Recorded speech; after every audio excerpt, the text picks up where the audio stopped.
청년이 되었네요. 네. 우리 앞뒤 옆으로 믿음으로 선포하겠습니다. 하나님께서 당신을 통하여 새로운 역사를 이루실 것입니다.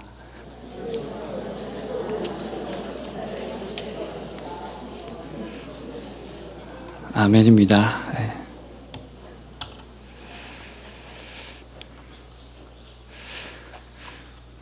저와 여러분 기도를 하는데요. 하나님께 기도를 드리는데 기도가 어려운 이유는 무엇일까요? 기도가 즐거우십니까?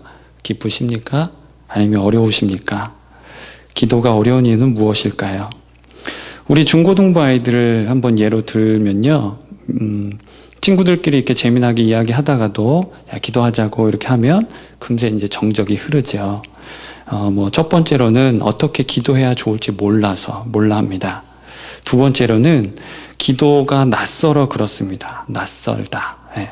다른 말로 하면 기도 생활의 훈련이 조금 안 되어 있는 그런 모습이죠. 눈에 안 보이는 대상에게 기도하라고 하니 어색하기도 하고 허공을 치는 느낌이 든다 합니다. 또 자기 목소리를 내어서 하나님 저 여기 있습니다. 이런 식으로 자기 목소리를 내어서 자기 귀로 그 소리를 듣는 것이 부담스럽기도 하고요.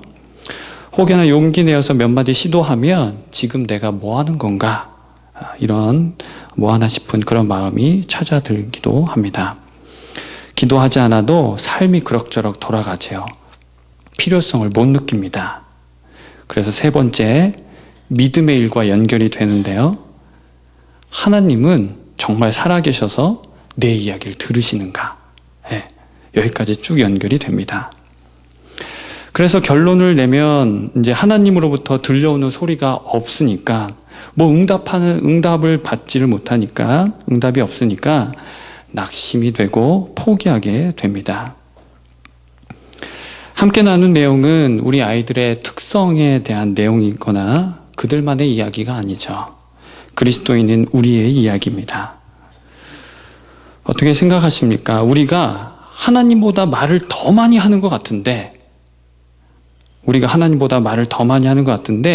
하나님은 왜 하실까요? 왜 응답하시지 않는 것입니까? 그런데 한번 이 물음을 뒤집어서 상황을 다시 한번 살펴보겠습니다. 우리 그리스도인은 하나님이 하신 말씀을 얼마나 그 마음을 기울여 듣고 그 음성에 응답하고 있습니까? 아예 들으려 하지 않을 뿐만 아니라 연신 자기 말만 다 쏟아내버린 채 하나님은 한 말씀도 하지 못하도록 그분의 입을 이렇게 막는 그리스도인은 아닙니까? 어떤 통성이나 침묵의 기도 스타일을 말하는 게 아니라 우리 가운데 임재해 계시는 하나님에 대한 우리의 태도를 이야기하는 것입니다. 믿음으로 선포합니다. 살아계신 하나님은 우리에게 말씀하시며 계시해 주십니다. 그리스도인 모두가 그러한 것은 아니지만 하나님을 믿는다고 하는 우리가 그 하나님의 음성에 마음을 기울여 듣지 않았을 뿐입니다. 그래서 기도에 대한 우리 관점과 태도의 변화가 매번 필요합니다. 오늘 본문에 보면 엘리야 선지자가 나타나는데요. 엘리야는 선지자를 대표하는 선지자를 할 수 있습니다. 불의 선지자, 또 기적의 선지자 이렇게 알려져 있죠. 사역의 내용이나 스타일이 거침없습니다. 그리고 실제로 불과 연관된 몇몇 사건들이 좀 있습니다. 오늘 본문에 저와 여러분이 읽은 그 사건처럼 바알 아세라 선지자들과의 불시험 대결이 있고요. 불시험 대결. 두 번째로는 바람과 지진, 불이 나타난 후에 하나님의 세미한 소리를 듣게 됩니다. 세 번째 사건은 한 번은 아하시야 왕이 엘리야를 잡으려고 50명의 군사를 3차례나 보냈는데 그중 2차례 군사들이 하늘에서 내린 불로 인해서 죽습니다. 그리고 그의 마지막 모습 기억하십니까? 불수레와 불말들이 엘리야와 그 엘리사를 딱 갈라놓고 엘리야는 회오리 바람을 타고 하늘로 올라가지요. 과연 불의 사람이라 불릴만 합니다. 그런데 자세히 한번 보시죠. 이 엘리야 그 사람에게 그에게 어떤 능력이 있어서 하늘에서 불을 끌어내리고 비가 쏟아지게 하며 또 사르밧 여인의 그 죽은 아들을 살려냈습니까? 엘리야에게 어떤 능력이 있어서 그랬습니까? 아닙니다. 하늘에서 불을 내리고 3년여의 그 가뭄을 해결하는 비를 내린 주체는 엘리야가 아닙니다. 살아계신 하나님, 엘리야의 하나님, 곧 저와 여러분의 하나님이십니다. 아멘입니까? 엘리야는 하나님이 말씀하시고 놀라운 역사를 나타내시는 통로입니다. 통로. 엘리야는 하나님이 귀히 쓰시는 기도자이지요. 그래서 하나님은 저와 여러분을 귀히 쓰시는 기도자로 삼으시고 또 원하십니다. 그의 여러 놀라운 사건들과 기적 속에 그 마음의 감정이 이렇게 묻혀 있는데요. 누구보다도 두려움을 크게 느끼는 사람이 바로 이 엘리야였습니다. 이세벨이 엘리야를 막 죽이겠다고 작정했을 때, 아하시아가 보낸 그 50명의 군대를 마주하였을 때 성경에는 짧게 기록되어 있지만 두렵고 떨린 마음이 드러나 있습니다. 에너지를 또 다 소진해가지고 하나님 그냥 죽여주십시오. 네, 이런 연약한 모습도 볼 수 있죠. 그래서 엘리야는 기도함으로 하나님을 더 알게 되고 자기 존재의 어떠함을 보게 됩니다. 하나님과의 계속 기도함을 통하여서 하나님이 누구신지 더 알아가게 되고 또 그 가운데 자기가 어떠한 사람이란 것을 보게 됩니다. 우리 36절 말씀 우리 다시 한번 읽어볼까요? 36절 말씀은 제가 읽어드리고요. 37절은 같이 한번 읽어볼게요. 36절 제가 합니다. 저녁 소재 들을 때에 이르러 선지자 엘리야가 나아가서 말하되 아브라함과 이삭과 이스라엘의 하나님 여호와여 주께서 이스라엘 중에서 하나님이신 것과 내가 주의 종인 것과 내가 주의 말씀대로 이 모든 일을 행하는 것을 오늘 알게 하옵소서. 37절 같이 합니다. 여호와여 내게 응답하옵소서. 내게 응답하옵소서. 이 백성에게 주 여호와는 하나님이신 것과 주는 그들의 마음을 되돌이키심을 알게 하옵소서. 아멘. 아멘. 엘리야는 지금 하나님께 무엇을 간구하고 있습니까? 무엇을 간구합니까? 자기의 부와 권력, 악한 이들의 멸함을 지금 구하고 있나요? 아닙니다. 아닙니다. 첫 번째로는 주 여호와 하나님께서 이스라엘 중에서 하나님이신 것, 주님이 우리 주 여호와께서 이스라엘 중에서 하나님이신 것, 다시 말하면 주 여호와께서 이 백성을 주관하시고 통치하시는 하나님이신 사실을 알게 해달라는 기도입니다. 알게 해달라. 하나님은 우리가 모르는 저 하늘 어딘가에 계셔서 이래라 저래라 그냥 말만 하는 분이 아니시죠. 우리 삶의 자리, 우리 현실 가운데 함께 계셔서 우리와 마음을 나누시는 분이십니다. 혹여 하나님이 인도하시는 그 우리 인생길이 우리 보기에, 저와 여러분 보기에 사망의 음침한 골짜기라 할지라도 우리 하나님은 결단코 실수하거나 무책임하여서 그곳에서 우리를 잃어버린다거나 우리가 해를 당하게 하지 않으십니다. 생명의 길을 아시고 인도하시는 분이시죠. 우리 하나님이 무능하시고 무감각하신 게 아닙니다. 저와 여러분이 우리 인생들이 하나님에 대해 심히 무지한 것입니다. 그리고 엘리야는 두 번째로 무엇을 구합니까? 두 번째로 거기 37절 후반절에 나와 있는데요. 눈으로 한번 보시죠. 두 번째로 무엇을 구하냐면 주는 그들의 마음을 되돌이키심을 알게 하옵소서. 주는 그들의 마음을 되돌이키심을 알게 하옵소서. 이렇게 구하고 있습니다. 우리가 연약하고 우리가 범죄하였더라도 하나님은 다시 우리를 부르신다는 말씀이십니다. 하나님의 음성으로 한번 표현해 볼까요? 나는 너희의 죄악된 상황에서 얼마든지 건져낼 수 있다. 얼마든지 건져낼 수 있다. 너희가 마음을 돌이켜 나에게로 향하길 나는 원한다. 이게 우리 하나님의 마음이라는 거죠. 그렇지 않습니까? 우리 하나님은 저와 여러분의 어떠한 상황 속에서라든지 얼마든지 건져낼 수 있으신 분입니다. 그리고 하나님의 소원은 저와 여러분이 그 마음을 돌이켜서, 아니 그 시선을 하나님께로 집중하기를 원하시는 거죠. 호세아 선지자 아시죠? 호세아 선지자를 통해서 우리는 하나님의 마음을 이렇게 좀 알 수 있는데요. 하나님의 말씀을 따라서 호세아는 음란한 여인과 결혼하고 자녀를 낳지요.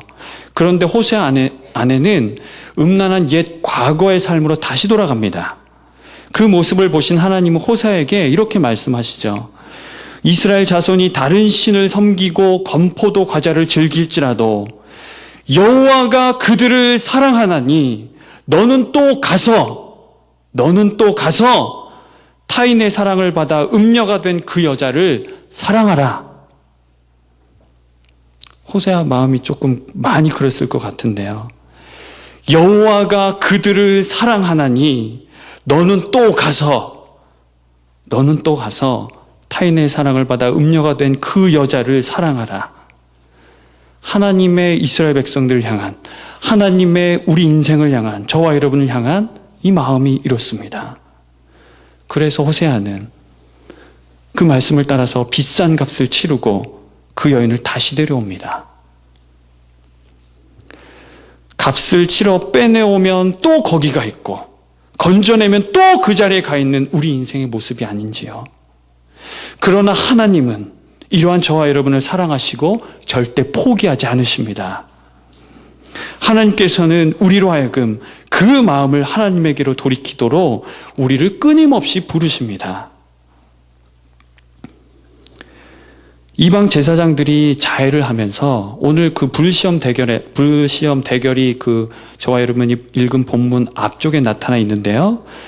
거기서 이방 제사장들이 자해를 하면서 아무리 막 난리를 쳐도 아무런 기미도 보이지 않던 그 하늘에서 엘리야가 기도를 마치자마자 여호와의 불이 엘리야의 제단을 싹 다 태워버리죠. 그 사건을 경험한 백성들은 어떻게 반응합니까? 거기 한번 보시겠습니다. 39절 말씀 함께 보겠습니다. 39절 함께 읽겠습니다. 시작. 모든 백성이 보고 엎드려 말하되 여호와 그는 하나님이시로다. 여호와 그는 하나님이시로다 하니. 아멘. 여호와 그는 하나님이시로다. 여호와 그는 하나님이시로다. 이렇게 고백합니다. 아까 엘리야가 기도한 내용 그대로 이루어지지 않았습니까? 하나님께서는 하나님이 누구신지 그들 가운데 함께 계셔서 응답하시는 분임을 백성들로 하여금 알게 하시고 그 마음을 돌이키게 하십니다. 그리고 마지막 세 번째입니다. 첫 번째, 두 번째 앞서 살핀 두 내용이 기도의 내용에 관한 것이라면 이제 41절, 우리 46절까지 읽었는데요. 41절 이후에 나타난 사건을 통해서는 기도의 원동력, 그 기도하는데 핵심 요소가 무엇인지 저와 여러분에게 보여주고 있습니다. 또 어떤 분은 기도의 자세에 대해서 또 대한 내용이라고 말하는 분도 있으시더라고요. 보시면 여호와의 불이 내린 사건에 이어서 앞에 그 사건에 이어서 바로 하나님은 큰 비를 주심으로 3년 6개월의 가뭄이 풀어집니다. 네, 그것도 놀라운 역사죠. 3년 6개월 동안 비가 한 방울도 없다가 하나님께서 비를 내려주심으로 그 가뭄이 해결됩니다. 놀라운 사건이죠. 그런데 이 사건은 하나님께서 행하신 어떤 독립적인 사건이 아닙니다. 따로 떨어진 앞에 있는 내용들과 따로 분리된 그런 독립된 사건이 아닙니다. 맥락과 흐름 속에 발생된 일인데요. 어떤 이상기후로 인해서 요즘에 이상기후 많이 나타나긴 하는데요. 그런 이상기후 때문에 가뭄이 들어가지고 3년 6개월 동안 지속된 것이 아닙니다. 왜 가뭄이 들었냐 하면 왕궁에서부터 이스라엘 그 백성들, 저 밑에 있는 이스라엘 백성들까지 하나님을 버리고 바알과 아세라를 섬긴 일에 대해서 하나님이 내리신 재앙입니다. 그것 때문에 3년 6개월 동안 가뭄이 일어났던 것이죠. 그런데 불시험 대결로 인해서 모든 백성들이 좀 전에 그 39절에 나와 있는 것처럼 불시험 대결로 인해서 모든 백성들이 그 마음을 하나님께로 돌이키지요. 그래서 엘리야는 그 하나님과 백성들의 단절된 관계가 이렇게 풀어지자 이제 됐다 라고 여긴 것입니다. 그래서 아합에게 이렇게 말하죠. 대뜸 이렇게 이야기합니다. 41절인데요. 올라가서 먹고 마시소서. 큰 비 소리가 있나이다. 예. 하늘 아주 맑고 깨끗하고 어떤 비에 대한 징조가 아무것도 없거든요. 근데 대뜸 첫 마디가 뭐냐면 올라가서 먹고 마시세요. 큰 비 소리가 있습니다. 예. 그러고 나서 42절에 기도하는 장면이 나옵니다. 이렇게 무릎 사이에 얼굴을 묻고 기도한 장면이 그 다음에 나옵니다. 엘리야는 믿음으로 하나님이 행하시는 일을 바라보고 행한 일입니다. 그런데 여기서 믿음은 그냥 언젠가 이루어지겠지 하는 그런 막연한 마음이 아니라, 막연한 어떤 내용의 그런 믿음이 아니라 그동안 하나님 앞에 기도하면서 경험하고 만난 하나님, 그 행하신 일들이 근거가 된 믿음입니다. 조금 더 세밀하게 우리에게 적용해 본다면 이렇게 한번 해볼 수 있겠습니다. 우리의 저와 여러분의 간구가 먼저가 아니라 하나님의 응답이 먼저라 할 수 있습니다.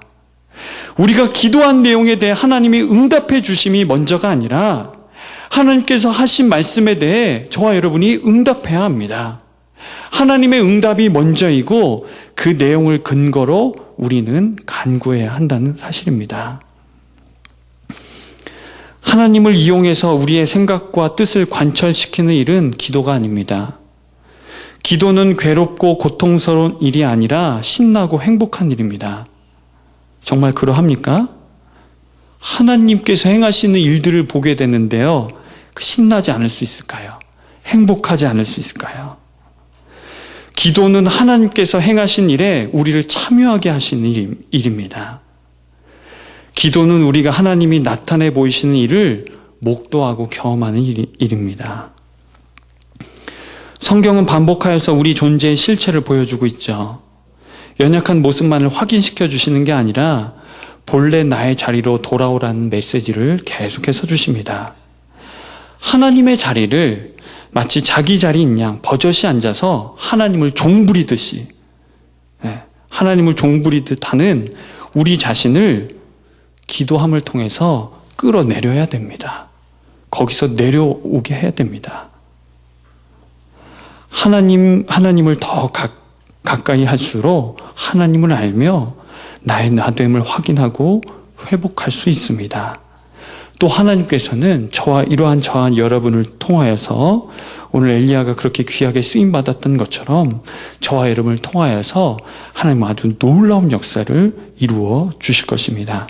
함께 기도하겠습니다.